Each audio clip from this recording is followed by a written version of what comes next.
Pour terminer, nous allons maintenant faire un tour en Creuse avec une opération de sensibilisation à la qualité des cours d'eau. L'association WWF et le Centre national de formation des métiers de la pêche avaient réuni 150 enfants et adolescents autour de l'étang de la Valette à Saint-Vaury. Pascal Coussy, Bertrand Murer. Tiens, il y a une autre bestiole là. C'est toujours la même. La première, elle est grosse celle-là.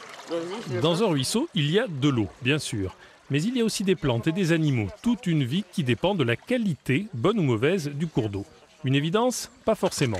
Avec leur épuisette, ces collégiens découvrent qu'en observant les petits invertébrés cachés sous les cailloux, on peut déterminer le degré de pollution d'un ruisseau. Tu as trouvé quoi dans ce ruisseau? Des larves de libellules et des araignées. Et c'est signe de quoi? De bonne qualité de l'eau. Et vous allez poser des questions donc sur la couleur de l'animal. Alors savoir si c'est un poisson, si c'est un oiseau, si c'est un petit insecte. En France, les jeunes connaissent souvent mieux la nature africaine que la rivière qui coule à quelques mètres de chez eux. C'est le constat que fait le WWF depuis plusieurs années. On ne peut pas protéger quelque chose qu'on ignore. C'est clair, donc tout notre travail à travers les journées vivantes, c'est de rétablir ce lien affectif avec entre l'enfant et sa rivière, pour que déjà il s'occupe de sa rivière et pas d'une rivière à l'autre bout du monde, et puis qu'ensuite il en tire une compréhension des enjeux qui la concernent. Et dans ce combat, pêcheurs et protecteurs de l'environnement unissent leurs efforts pour sensibiliser les enfants.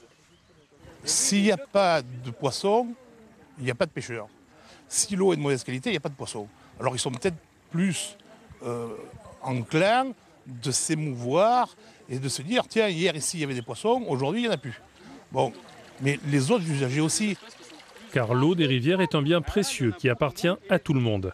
En apprenant aujourd'hui aux enfants à mieux connaître leurs cours d'eau, les organisateurs de ce stage espèrent qu'ils sauront mieux les protéger demain.